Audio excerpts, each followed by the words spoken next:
Hey, math mates, Betsy here. Today we are going to talk about improper fractions and mixed numbers. What are those? But before we get started, we have to give emoji Betsy just 1 minute, okay? Not even a minute, 20 seconds. Hold on, math mates. Today's lesson will help you, especially when you're multiplying and dividing fractions. Well, it's going to help with adding and subtracting and reducing. It's going to help with everything you do with fractions, really.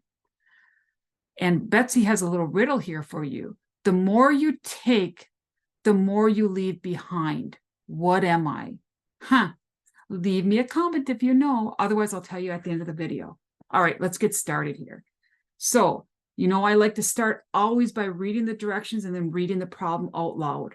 It says, change each improper fraction into a mixed number. Improper fraction, what's that? An improper fraction is when the bigger number's on the top and the smaller number's on the bottom. Look at our first fraction there, 25 over 6. The bigger number, 25, is on the top and the smaller number's on the bottom. So that's called an improper fraction. And what we're going to do with that improper fraction is make it a mixed number. Now, what's that?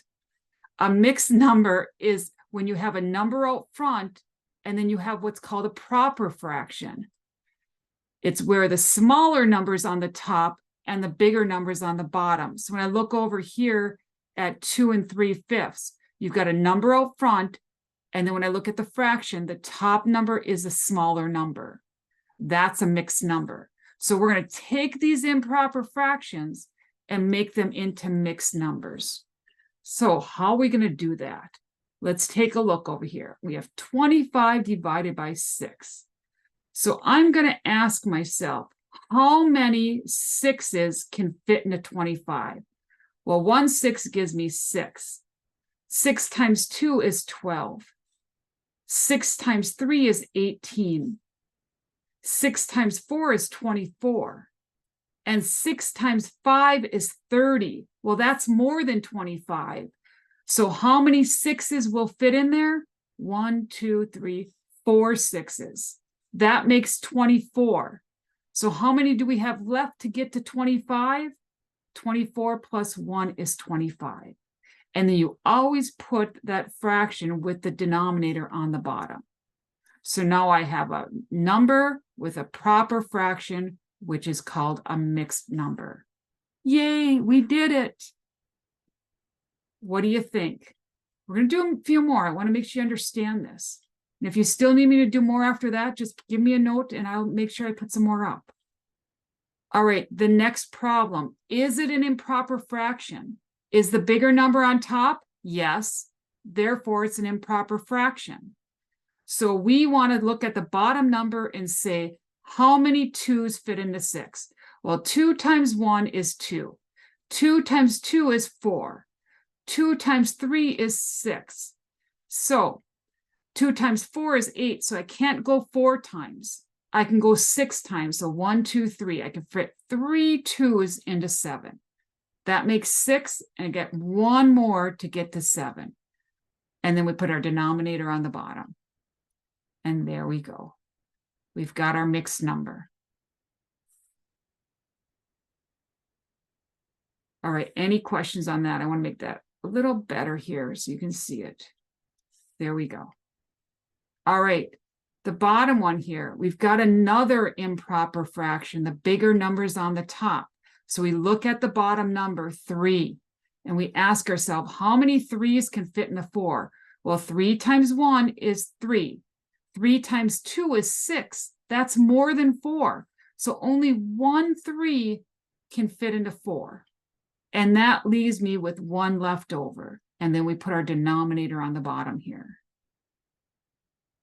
How we doing, everyone?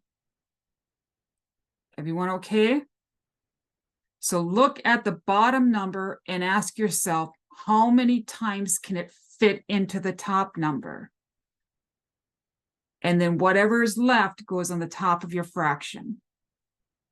Next, we want to go from mixed numbers to improper fractions. So when we're done here, when we make a mixed number into an improper fraction, we always know that our fraction should end up with a bigger number on the top.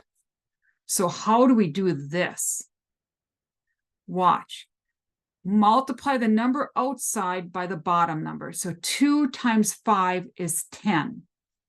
2 times 5 is 10. And then add that to the top number. 10 plus 3 is 13. So that's my number, 13, and then put it over the denominator. And you can check your answer. How many 5s fit into 13? 5 times 2 is 10. 5 times 3 is 15. That's too big. So 2 fit in. That makes 10, and then you got 3 left over. So it works. We did it right. Let's take a look at this one over here by Emoji Betsy. Again, we're going to change it to an improper fraction, which means we should end up with a bigger number on the top of the fraction. And how do we do that? 1 times 9. 1 times 9 is 9. To that, we add the top number. 9 plus 8 is 17. And that's our number that goes there. And what do we put on the bottom? The denominator. And you can check. 9 times 1 is 9. That fits in there. 9 times 2 is 18. That's too much. So we only have 1 9 that fits in there. And then we've got 8 left over. There's that. So it works. We did it. Maybe you want to stop the video and do the last problem yourself and then check it. So again, we're going from a mixed number, which is a number in the front with a proper fraction, which means the smaller number is on the top. And we're going to change that to an improper fraction where the bigger number is on top. Everyone doing okay? Here we go. Take the number on the outside times the denominator, the bottom number. That's 3 times 9, which is 27. And then what we're going to do with that 27 is add it to 2. So 27 and the 2 makes 29. And that's our top number. And what do we put on the bottom? The denominator, 9. And there we go. We got a big number on the top, a smaller number on the bottom. We have our improper fraction. Yay, we did it. We did it. Woo-hoo, hoo-hoo. Anyways, so Emoji Betsy again. The more you take, the more you leave behind. What is it? Something tells me some of you probably know this answer. The answer is footprints. Yes, yay. All right, let's move on to the next video, which is, again, is going to be another one on fractions. That's what you're going to find in this whole playlist. I hope you stay with me and we can go through the next one together. If you like it, I'd appreciate if you subscribe and share. Thank you.